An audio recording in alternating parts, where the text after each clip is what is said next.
Hello students, तो चलिए start करते हैं आज का वीडियो लेक्चर। स्टूडेंट्स, हमारे चैप्टर केमिकल काइनेटिक्स में आज फर्दर हम आगे मूव करेंगे और न्यू टॉपिक्स कवर करने वाले हैं। आज हम सीखेंगे first order of the reaction and integrated rate law. यहां पर हम फर्स्ट ऑर्डर रिएक्शन का हाफ लाइफ एंड उसका कंप्लीशन टाइम ये भी टॉपिक्स कवर करेंगे। उससे पहले मैं आपको बता दूं, लास्ट लेक्चर में अभी तक हमने जीरो ऑर्डर रिएक्शन, उसका हाफ लाइफ और उसका कंप्लीशन टाइम इतना हमने कवर कर लिया है। उसके ऊपर आप लास्ट लेक्चर को वापस विजिट कर लीजिए, एक बार रिवाइज कर लीजिए, फिर आप इस लेक्चर को स्टार्ट कीजिएगा। चलिए तो स्टार्ट करते हैं बेटा।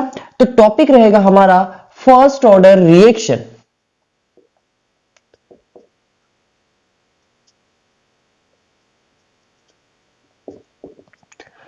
तो बात करते हैं फर्स्ट ऑर्डर रिएक्शन की।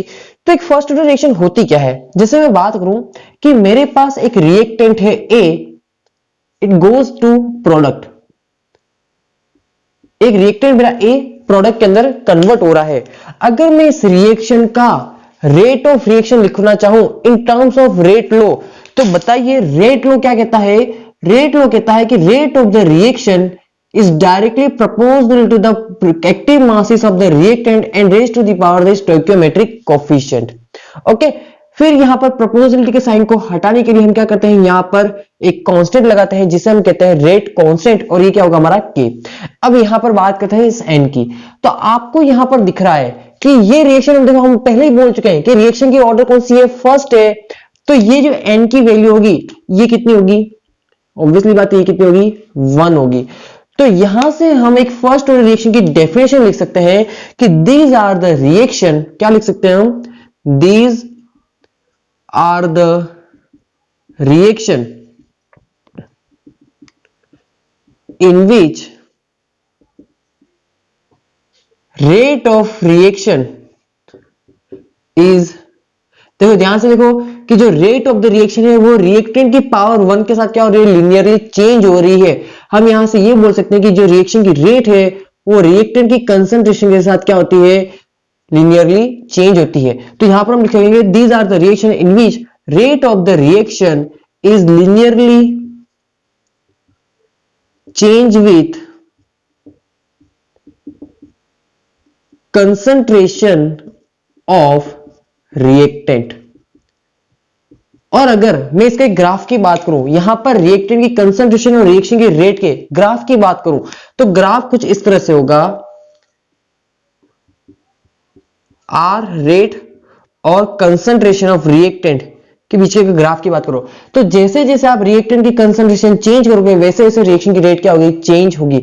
उसी तो हम क्या कहते हैं, फर्स्ट ऑर्डर रिएक्शन कहेंगे। तो ये क्या होगा, ये ग्राफ इस तरह से लिनियरली चेंज होगा, स्ट्रेट लाइन में मूव करेगा। ओके, थोड़ा सा सही कर लेते हैं।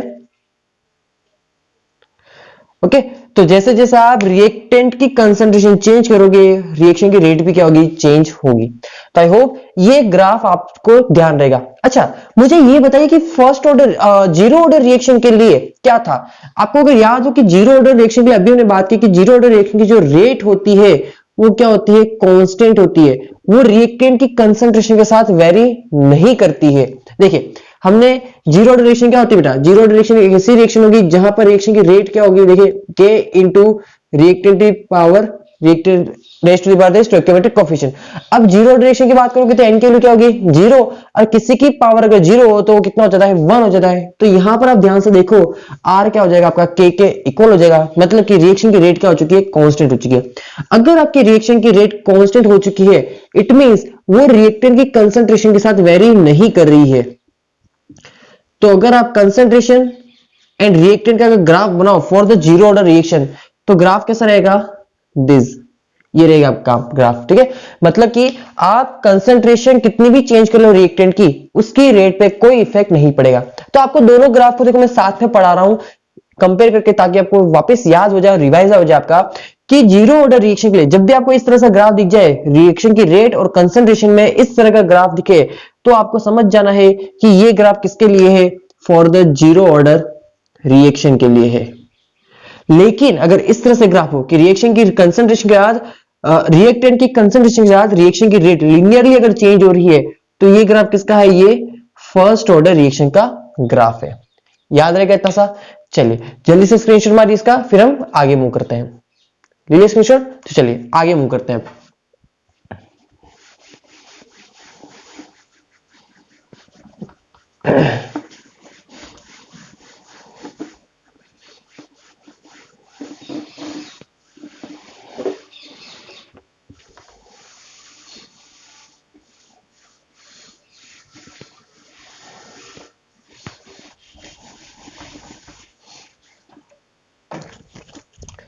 चलिए अब बात करते हैं हम इंटीग्रेटेड रेट लो की।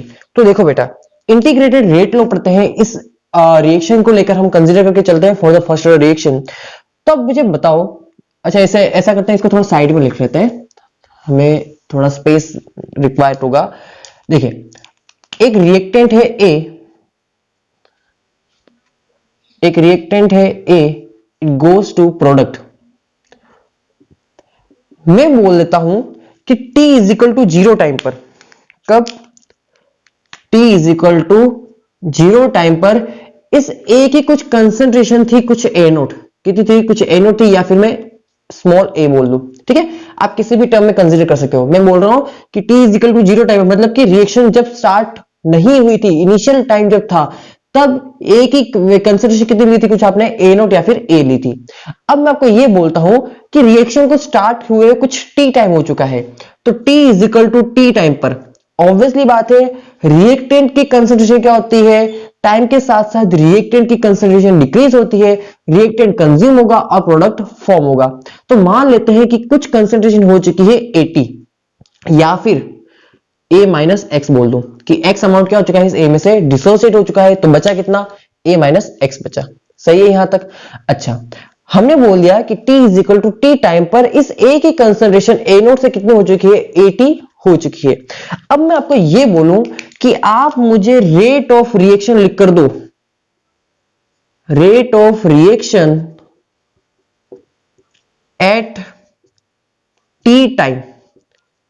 टी टाइम पर अगर रिएक्शन की रेट लिखनी है तो बताओ आप क्या लिखोगे, डिफरेंशियल रेट इक्वेशन के फॉर्म में लिखिए इस रिएक्शन की रेट, तो क्या लिखोगे, minus D of eighty upon dt। Equation number क्या हो जाएगा, ये 1 हो जाएगा। टी टाइम पर रिएक्शन की अगर आपको रेट लिखनी है तो कंसंट्रेशन देखिए, ए की कंसंट्रेशन कितनी हो चुकी है टी टाइम पर, 80 हो चुकी है, तो change in concentration this 80 with respect to time dt, और रिएक्टिंग कंसंट्रेशन तो माइनस लेके चलेंगे। सही है? अच्छा, अब मैं आपको यह बोलूं कि according to rate law, reaction की रेट लिखकर बताओ, according to rate law reaction की रेट लिख के बताओ, तो बताओ रिएक्शन की रेट क्या हो जाएगी, ये हो जाएगी R इज इक्वल टू के इंटू 80। इक्वेशन नंबर 2 हो जाएगी, 80 की पावर क्या हो जाएगी, 1 होगी ना। सही है? चलिए अब देखिए, ये जो रेट है डिफरेंशियल रेट इक्वेशन के फॉर्म में है, ये जो रेट है रेट लो की वजह से है, ये भी रिएक्शन की रेट है, ये भी इसी रिएक्शन की रेट है, तो क्या इन दोनों को मैं इक्वल लिख दूं? सही है? लास्ट लेक्चर में हमने पढ़ा था जीरो रिएक्शन के लिए, हमने इस तरह से किया था, तो इन दोनों क्या करता हूं मैं, इक्वल लिखता हूं। तो इक्वेशन 1 इज इक्वल टू क्या हो जाएगा, इक्वेशन 2, तो यहां से हो जाएगा minus of D of 80 upon dt is equal to क्या हो गया, k इंटू 80। अब क्या करेंगे, जो सिमिलर टर्म है उन्हें एक साथ ले आते हैं, 80 और डी80 को देखो इससे साथ में लेते हैं और dt को उधर भेज देते हैं, इवन माइनस को भी उधर भेज देंगे, तो यहां से क्वेश्चन हो जाएगी d of 80 upon 80 is equal to minus of k into dt। ठीक है यहां तक? अब क्या करना है, अब देखिए हम इंटीग्रेटेड रेट लो पढ़ रहे हैं, तो यहां पर हम क्या करेंगे, इनका इंटीग्रेशन करेंगे। इंटीग्रेशन करोगे तो ये हो जाएगा, देखो इंटीग्रेशन का साइन लगा लेते हैं यहां पर, और यहां पर भी इंटीग्रेशन का साइन लगा लेते हैं। यहां पर जो इंटीग्रेशन होगा वो कहां से कहां तक होगा, a नोट से 80 तक होगा, और यहां पर कहां से तक होगा, 0 से t टाइम तक होगा। ठीक है, सॉरी, अच्छा ये हो जाएगा a नोट और ये हो जाएगा 80, 0 से t टाइम के बीच में करेंगे ना, तो देखो 0 टाइम पर कंसंट्रेशन कितनी थी, a नोट थी, देखो 0 टाइम पर कंसंट्रेशन कितनी थी, a नोट थी, टी टाइम पे कंसंट्रेशन कितनी है, टी टाइम पे देखो 80 है, तो 80 लिख दिया। ठीक है, इंटीग्रेशन कर रहे हैं। अब ध्यान से देखिए, जब आप इंटीग्रेशन करोगे तो फर्स्ट ऑफ ऑल यहां पर बात करते हैं,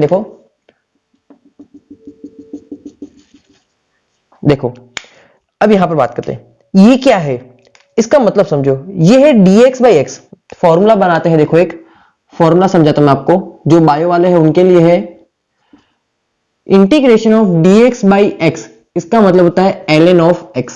क्या होता है, integration of dx by x का मतलब क्या होता है, ln ऑफ x। तो यहां पर देखो ये integration of dx upon x मान लो, इसे 80 क्या बोलो, x मान लो अपॉन x, तो ये क्या हो जाएगा, ये भी ln ऑफ x हो जाएगा, तो ये हो गया आपका ln ऑफ 80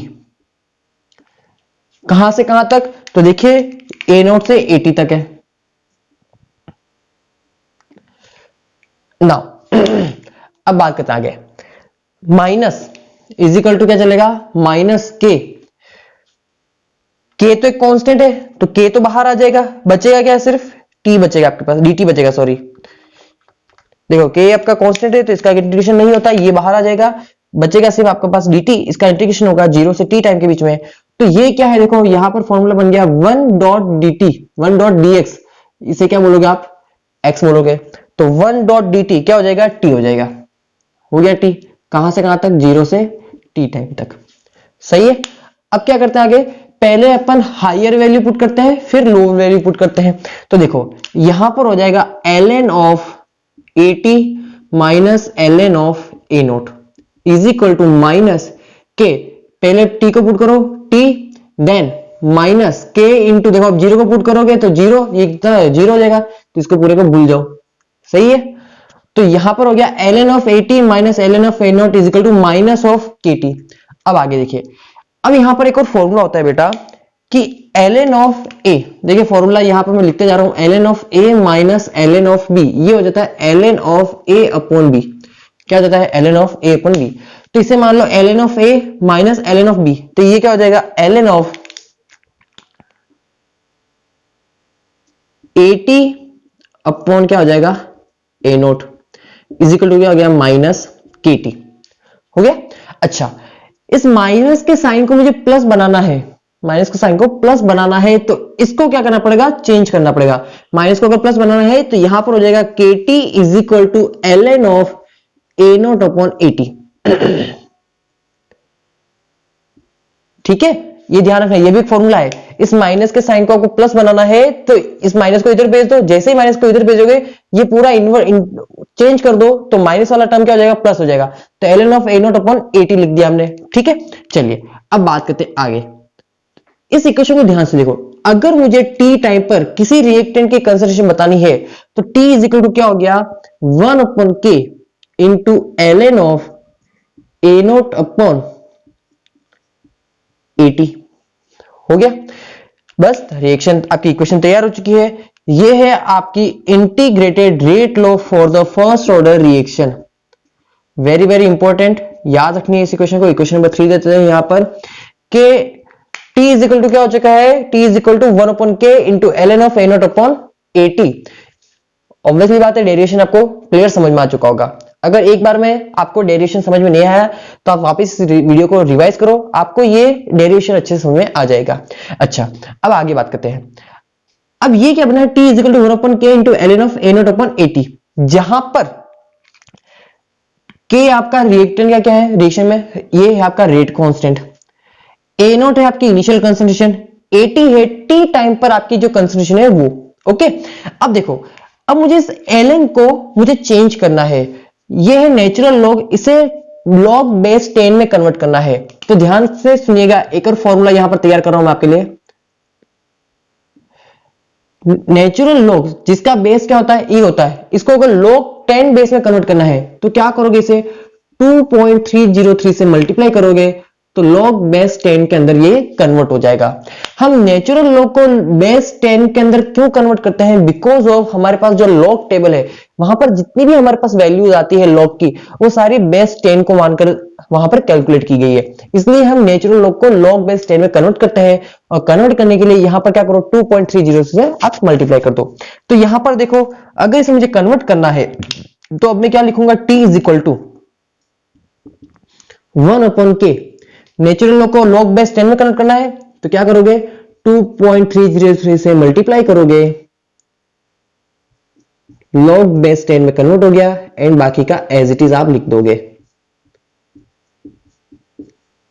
समझ में आती इक्वेशन? ये है आपकी इक्वेशन नंबर 4।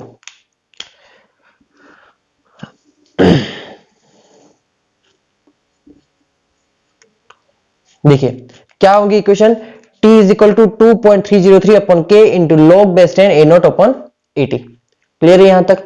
अच्छा, तो ये है आपका last equation for the first order reaction का अगर इंटीग्रेटेड रेट लो आपसे पूछे तो क्या इक्वेशन आ जाएगी, t is equal to 2.303 upon k log base 10 a naught upon 80।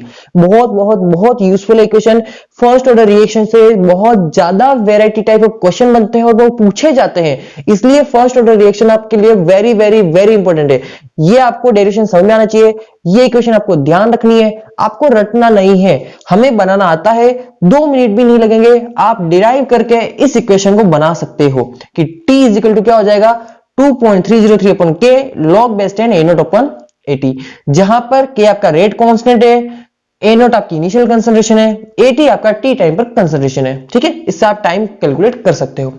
ठीक है, चलिए ऐसा कीजिए, एक बार यहां तक आप नोट कीजिए, इन फॉर्मूलेस को भी आप साइड में लिख लीजिए ताकि आप जब डेरिवेशन वापस खुद करो तब इन फॉर्मूलों का यूज करके आप ये डेरिवेशन कर सकते हो। तो एक बार इसे नोट कीजिए, फिर हम आगे मूव करते हैं।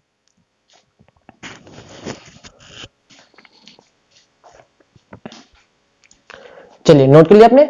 देखिए अब यहीं से मैं आपको कुछ छोटी छोटी चीजें यहीं पे समझा देना चाहता हूं कि देखिए इसको मैं थोड़ा मॉडिफाई करता हूं। इस इक्वेशन को मैं लिख सकता हूं, देखो क्या लिख रहा हूं यहां पर मैं,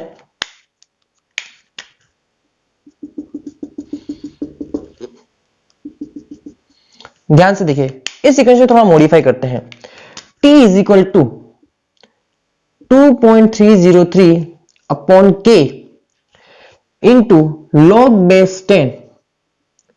अच्छा, इनिशियल कंसंट्रेशन a नोट की जगह मैं क्या लिख सकता हूं, a भी लिख सकता हूं। 80 कंसंट्रेशन t टाइम पर जो कंसंट्रेशन 80 उसे क्या लिख सकता हूं मैं, a माइनस एक्स भी लिख सकता हूं। तो यहां पर एक नई इक्वेशन तैयार हो गई, ये भी आपको ध्यान रखनी है कि t is equal to 2.303 upon k into log base 10 a upon a minus X, जहां पर a आपकी इनिशियल कंसंट्रेशन है और a माइनस एक्स आपकी t टाइम पर जो कंसंट्रेशन लेफ्ट हो चुकी है वो है। ठीक है, अच्छा यहां तक क्लियर है। अब देखो आगे, अब इस इक्वेशन को ध्यान से देखो, यहां से कुछ चीजें सिखाता हूं मैं आपको। अब ये भी बहुत इंपॉर्टेंट इक्वेशन है। देखिए अगर इस नेचुरल लॉग को आप उधर भेज देते हो, ध्यान से देखिएगा, नेचुरल लॉग ln को आप अगर उधर भेज देते हो तो ये जो भी है इस साइड इक्वल टू के इधर जो भी है वो e टू दी पावर में चला जाएगा। ठीक है, तो ये हो जाएगा 80 upon a naught is equal to e to the power minus kt। क्या हो जाएगा, e to the power minus kt। Natural log को इक्वल टू के उधर भेजोगे तो ये जो भी टर्म है इधर इक्वल टू के इस साइड वो e टू दी पावर में चला जाता है, तो e टू दी पावर क्या गया माइनस kt। यहां से एक रिलेशन निकालेंगे हम, देखिए 80 टी टाइम पर जो कंसंट्रेशन है वो किसके इक्वल हो गई, a naught into E to the power minus के टी। अब एक और नई क्वेश्चन तैयार हो चुकी है, ये भी बहुत इंपॉर्टेंट है, इससे आपको ग्राफ वाले क्वेश्चन पूछे जा सकते हैं। कैसे पूछे जाएंगे मैं आपको बताता हूं, लेकिन पहली बात इस पूरे टर्म का मतलब क्या हुआ ये सीख लेते हैं। इस टर्म का मतलब ये हुआ कि concentration of reactant at t time वो कितनी हो जाएगी, a naught into E to the power minus के टी। इसके लिए आप लिख सकते हो for first order reaction concentration of reactant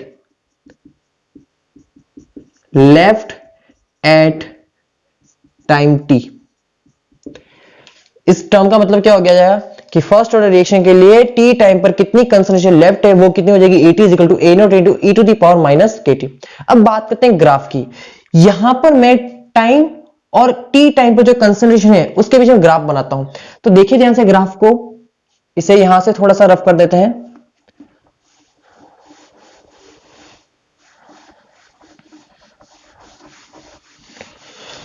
देखिए ध्यान से देख सकते हो आप ग्राफ में, यहां पे इस इक्वेशन को देखो, अगर आप टाइम को इंक्रीज करते हो, टाइम जैसे जैसे स्पेंड हो जाता है, टी की वैल्यू बढ़ेगी, लेकिन टी की वैल्यू किसमें बढ़ेगी, नेगेटिव में बढ़ेगी। मतलब कि e to the power minus के टी की वैल्यू क्या होगी, नेगेटिव में इंक्रीज होगी। मतलब कि जैसे जैसे आपका टाइम इंक्रीज होगा ये पूरी वैल्यू क्या होगी, नेगेटिव होगी। तो बताइए AT की वैल्यू क्या होगी, डिक्रीज होगी। सही है ना। देखिए वापिस बात करते हैं, जैसे जैसे टाइम इंक्रीज होगा मतलब टी की वैल्यू इंक्रीज होगी, टी की वैल्यू नेगेटिव में इंक्रीज होगी क्योंकि यहां पर नेगेटिव साइन है, मतलब कि e to the power minus के टी की वैल्यू क्या होगी, पूरी नेगेटिव में जाएगी। तो जैसे जैसे t बढ़ेगा ये इसके इक्वल है, मतलब AT क्या होगा आपका, डिक्रीज होगा। तो यहां पर आप graph between the time and a t की concentration of a t, t time पर जो कंसंट्रेशन है, टी टाइम पर जो कंसंट्रेशन है उसके बीच में अगर ग्राफ देखते हो तो जैसे जैसे आपका टाइम इंक्रीज होता जाएगा, बढ़ता जाएगा, स्पेंड होगा, आपकी रिएक्टेंट की कंसंट्रेशन क्या होगी, डिक्रीज होगी। तो ये ग्राफ कुछ इस तरह से जाएगा, सही है। और ये ग्राफ किसके लिए है, रिएक्टेंट के लिए है। ये भी आपको ध्यान रखना है क्योंकि हम यहाँ पर टी टाइम पर रिएक्टेंट की कंसंट्रेशन को देख रहे हैं, ठीक है। तो टाइम के साथ साथ रिएक्टेंट कंसंट्रेशन क्या होती है, डिक्रीज होती है for the first order reaction के लिए, ये भी आपको ध्यान रखना है। क्लियर रहेगा। चलिए यहां तक नोट कीजिए, फिर हम इस फर्स्ट ऑर्डर रिएक्शन के लिए हाफ लाइफ और कंप्लीशन टाइम को स्टडी करते हैं। चलिए नोट कर लिया आपने। देखिए अब बात करते हैं हाफ लाइफ की, तो इसे थोड़ा सा रफ कर लेते हैं हम।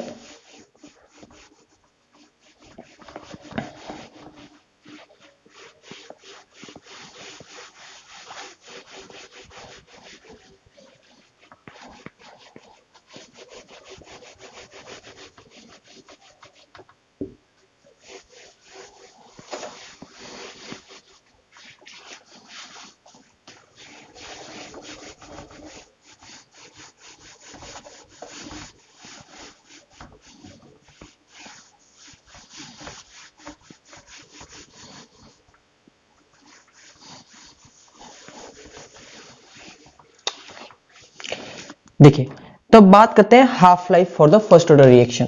देखिए नेक्स्ट टॉपिक डाल लीजिए यहां पर, हाफ लाइफ, जिसे आप टी हाफ भी बोलते हो, ठीक है, या टी 50% भी बोल सकते हो। अब देखिए हाफ लाइफ का मतलब क्या हुआ, वो टाइम जहां पर रिएक्टेंट की कंसंट्रेशन उसकी इनिशियल कंसंट्रेशन की हाफ हो जाए उसे क्या कहते हो, उसकी हाफ लाइफ कहते हो। अभी हमने यहां पर एक इक्वेशन पढ़ी, इक्वेशन क्या थी, ln t is equal to 1/k into ln of a0 upon ln at। Okay, ये इक्वेशन पढ़ी थी अभी हमने फर्स्ट ऑर्डर रिएक्शन की। अब ध्यान से देखिए, हाफ लाइफ का मतलब क्या हो चुका है कि यहां पर जो टी टाइम है आपका वो कितना हो चुका है, टी हाफ हो चुका है। अगर हाफ लाइफ मतलब क्या हुआ कि वो टाइम जब रिएक्टेंट की कंसंट्रेशन उसकी इनिशियल कंसंट्रेशन क्या हो चुकी होगी, हाफ हो चुकी होगी, सही है। रिएक्टेंट कंसंट्रेशन उसकी इनिशियल कंसंट्रेशन क्या हो चुकी है, हाफ हो चुकी है। मतलब कि ये सॉरी किसके किलो 80 किसका कितना हो चुका, a0/2 हो चुका होगा। तो इसको अब यहां पर पुट करते हैं, टी कितना है, टी हाफ है, is equal to 1/k into ln of a0 upon, अब बताओ 80 की वैल्यू कितनी हो चुकी है, 80 की वैल्यू इनिशियल की हाफ हो चुकी है, मतलब a0/2। तो पुट करो a0 डिवाइडेड बाई 2, तो 2 के साथ चला जाएगा ऊपर, a0 से a0 कैंसल, तो t हाफ की वैल्यू किसके इक्वल हो चुकी है, 1/k इंटू ln ऑफ 2। तो ये हो जाएगा ln ऑफ 2/k, लिख दो आप डायरेक्ट से। ln ऑफ 2 की वैल्यू कितनी होती है, इसकी वैल्यू होती है 0.693/k। ध्यान रखना log 2 नहीं है, ये ln ऑफ 2 है, ठीक है, नेचुरल लॉग। तो ln ऑफ 2 की वैल्यू होती है 0.693/k। तो t हाफ की value for the first order reaction के लिए जो हाफ लाइफ होता है वो किसके इक्वल हो जाएगा, 0.693/k के इक्वल होगा। अच्छा, क्या नया दिख रहा है यहां पर, अगर आपको याद है, मुझे बताओ जीरो ऑर्डर रिएक्शन की हाफ लाइफ कितनी आई थी, जीरो ऑर्डर रिएक्शन की हाफ लाइफ कितनी थी, वहां था a0/2k। ध्यान से देखो, for the zero order reaction की हाफ लाइफ उसकी इनिशियल कंसंट्रेशन पे डिपेंड कर रही है, लेकिन for the first order reaction की जो हाफ लाइफ है वो रिएक्टेंट की कंसंट्रेशन पे डिपेंड नहीं कर रही है। अगर यहां पर हम ग्राफ की बात करें तो हम देख सकते हैं कि T half life initial concentration के क्या है, डायरेक्टली यहां पर प्रोपोर्शनल था। लेकिन यहां पर देखो, यहां पर जो टी हाफ लाइफ है वो इनिशियल कंसंट्रेशन की पावर 0 के क्या है, प्रोपोर्शनल है, मतलब कि इनिशियल कंसंट्रेशन पे डिपेंड नहीं करता है। अगर हमने जीरो ऑर्डर रिएक्शन के लिए ग्राफ पढ़ते हैं half life and the concentration के बीच में, तो हाफ लाइफ और कंसंट्रेशन के बीच में ग्राफ क्या रहेगा, स्ट्रेट लाइन था, ठीक है, दिख रहा है आपको। जैसे जैसे इनिशियल कंसंट्रेशन चेंज करोगे हाफ लाइफ भी क्या होगी, चेंज होगी। तो ये लीनियरली चेंज हो रहा था। लेकिन यहां पर बात करें अगर फर्स्ट ऑर्डर रिएक्शन के लिए, तो हाफ लाइफ और कंसंट्रेशन की अगर बात करूं तो मैं चाहे कितनी भी कंसंट्रेशन चेंज कर दूं, इनिशियल कंसंट्रेशन चाहे मैं कितना भी चेंज कर दूं, रिएक्शन की हाफ लाइफ क्या रहेगी, सेम रहेगी, कांस्टेंट रहेगी। तो यहां पर आप लिख सकते हो for that is for first order reaction, for first order reaction, half life of the reaction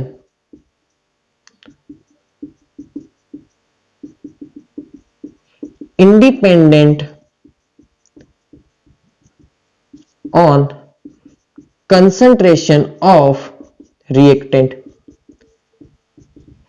सही है, ये हम बोल सकते हैं यहां से। चलिए, ये तो हो गया हाफ लाइफ, इसे नोट कीजिए, फिर कंप्लीशन टाइम भी कंप्लीट कर लेते हैं। कर लिया नोट? तो चलिए आगे मूव करते हैं। देखिए, कंप्लीशन टाइम का मतलब क्या हो गया कि भाई जब रिएक्शन आपकी कंप्लीट हो चुकी है, लेकिन आपकी फर्स्ट ऑर्डर रिएक्शन कभी भी कंप्लीट नहीं होती है। क्यों नहीं होती? चलिए देखते हैं।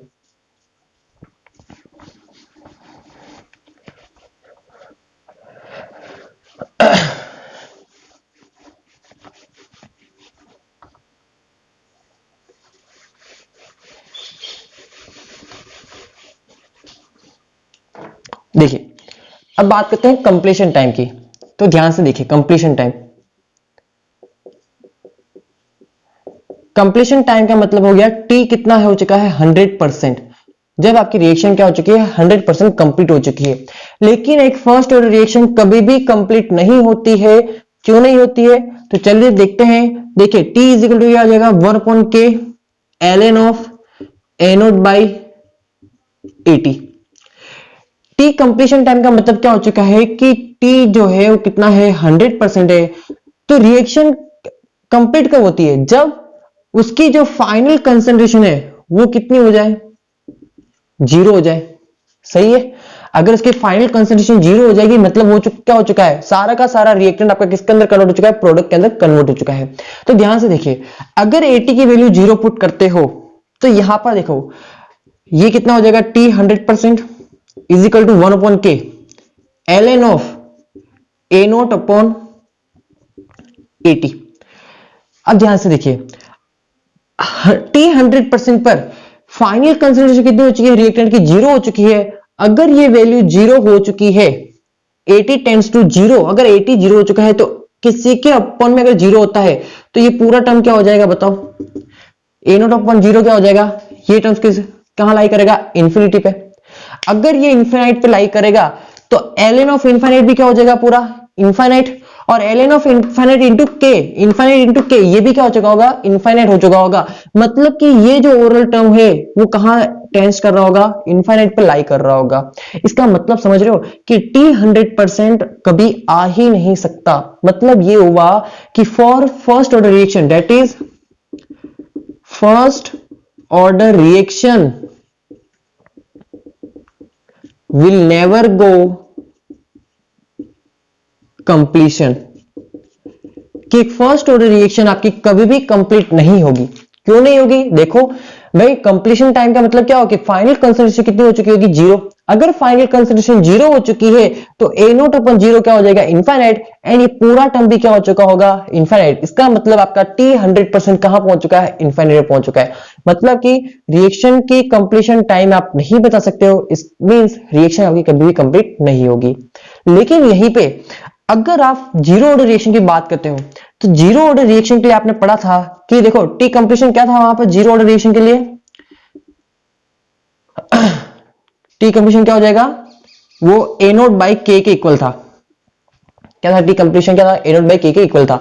मतलब कि वो इनिशियल कंसंट्रेशन पे डिपेंड करता है। नहीं सॉरी, ये नहीं था, ए नोट बाई के नहीं था, वो क्या था, जो हाफ लाइफ होता है, नहीं, टी 100% जो होता है वो 2 times of T half life होता है। और टी हाफ लाइफ था आपका ए नोट बाई 2k इंटू 2। हाँ सही है। तो T 100% for the zero order reaction के लिए क्या था, ए नोट बाई के था। मतलब ये हुआ कि जीरो ऑर्डर रिएक्शन के लिए उसका जो जीरो ऑर्डर रिएक्शन के लिए जो उसका कंप्लीशन टाइम होता है वो हाफ लाइफ का कितना होता है, 2 टाइम्स होता है। लेकिन एक फर्स्ट ऑर्डर रिएक्शन कभी भी कंप्लीट नहीं होगी। तो देखो यहां पर आप ग्राफ स्टडी करते हो, देखो ग्राफ स्टडी करते हैं इसका भी, टी 100% और कंसंट्रेशन के बीच में अगर ग्राफ देखें तो ये क्या होगा, हमेशा इस तरह से मूव करेगा। ये कभी भी, सॉरी ये है आपका concentration versus time, concentration versus time का ग्राफ है। ठीक है, कि टाइम चाहे कितना भी चेंज कर लो ये रिएक्शन कभी भी कंप्लीट नहीं होगी। और ये ग्राफ किसके लिए है? ये है रिएक्टेंट के लिए। ठीक है, ध्यान रहेगा। ये जो कंसंट्रेशन है वो कौन सी रहेगी आपकी? एटी कंसंट्रेशन लिख लो, टी टाइम पे जो कंसंट्रेशन रहती है वो। ठीक है, और ये टी टाइम आपका क्लियर है। चलिए वापस बात करते हैं कंप्लीशन टाइम की। कंप्लीशन टाइम का मतलब हो गया कि टी आपका कितना हो चुका है? 100%, मतलब कि आपकी फाइनल कंसंट्रेशन कितनी हो जाएगी? जीरो। अगर आपकी फाइनल कंसंट्रेशन जीरो हो जाती है, इट मींस आपकी जो कंप्लीशन टाइम है वो कहां पर लाई कर रहा है? इनफाइनाइट पे। इसका मतलब क्लियर हो गया, आप चाहे कितना भी टाइम चेंज कर लो, रिएक्टेंट की कंसंट्रेशन रिएक्टेंट की कंसंट्रेशन आपकी कितनी भी डिक्रीज हो जाएगी लेकिन वो कभी कंप्लीट नहीं होती है। ठीक है, टाइम के साथ साथ उसके देखो यहां पर ये क्या कर रहा है? लिनियरली मूव करने लग गया ना, ये यहां पर टच तो नहीं कर रहा, मतलब कि किसी फिक्स टाइम पर ये कट नहीं कर रहा है। तो इससे कंप्लीट पता चलता है कि एक first order reaction will never go completion. Clear है। चलिए, तो ये था आपके पास फर्स्ट ऑर्डर रिएक्शन, जहां पर हमने ये सीखा कि एक फर्स्ट ऑर्डर रिएक्शन क्या होती है, कि उसकी जो रेट होती है, फर्स्ट ऑर्डर रिएक्शन की जो रेट होगी वो रिएक्टेंट की कंसंट्रेशन की पावर 1 के साथ क्या होगी? लिनियरली चेंज होगी। मतलब कि एक फर्स्ट ऑर्डर रिएक्शन के लिए रिएक्शन की रेट रिएक्टेंट की कंसंट्रेशन जितनी चेंज करोगे उसकी रेट भी क्या होगी? उसके अकॉर्डिंग चेंज होगी। फिर हमने देखा हाफ लाइफ के बारे में कि जो फर्स्ट ऑर्डर रिएक्शन की हाफ लाइफ होती है वो रिएक्टेंट की कंसंट्रेशन पे डिपेंड नहीं करती है, वो इंडिपेंडेंट होती है। फिर हमने कंप्लीशन टाइम देखा कि एक फर्स्ट ऑर्डर रिएक्शन कभी भी कंप्लीट नहीं होती, 100% कभी भी कंप्लीट नहीं होती है, 80 to 90% कंप्लीट होगी अगर कोई रिएक्शन। प्रैक्टिकली ऐसा ही होता है कि कोई भी रिएक्शन 80 to 90% कंप्लीट हो जाती है अगर, तो उसे हम 100% कंप्लीट मान लेते हैं। लेकिन यहां पर हमने देखा कि एक फर्स्ट ऑर्डर रिएक्शन कभी भी आगे कंप्लीट नहीं होती है। अब बात करते हैं unit for the first order reaction. यहां पर जो इसका रेट कांस्टेंट है उस रेट कांस्टेंट की यूनिट की बात करते हैं। ठीक है, रेट कांस्टेंट के की यूनिट की बात करते हैं। तो ध्यान से सुनिएगा कि यूनिट क्या थी। मैंने आपको पहले ही पढ़ाया था यूनिट के ऊपर कि यूनिट का जो फॉर्मूला था क्या था? Mole per litre inverse into 1 minus N second inverse, जहां पर n की वैल्यू क्या होती है? Order of the reaction. हम फर्स्ट ऑर्डर रिएक्शन पढ़ रहे हैं तो n की वैल्यू कितनी हो जाएगी? 1, 1 माइनस 0, ये कितना हो गया? 0। तो k की यूनिट कितनी हो जाएगी? सेकेंड इनवर्स या फिर मिनट इनवर्स। क्लियर है। तो ये होता है फर्स्ट ऑर्डर रिएक्शन के रेट कांस्टेंट का यूनिट, ये आपको ध्यान रखना है। न्यूमेरिकल में आपके पास ध्यान रखिएगा, न्यूमेरिकल्स में आपको रिएक्टेंट की यहां पर रेट कांस्टेंट की यूनिट से आपको पता लगाना है कि आपको फर्स्ट ऑर्डर रिएक्शन का फॉर्मूला यूज करना है या फिर जीरो ऑर्डर रिएक्शन का फॉर्मूला यूज करना है। और ग्राफ मैंने आपको सिखा दिए। आई होप ये लेक्चर आपको समझ में आया होगा। आज के लेक्चर को यही कंप्लीट करते हैं। नेक्स्ट लेक्चर में हम जब भी मिलेंगे तब हम फर्स्ट ऑर्डर रिएक्शन की कैरेक्टरिस्टिक्स को कंप्लीट करेंगे और फिर आगे मूव करेंगे। ठीक है, thank you and have a nice day.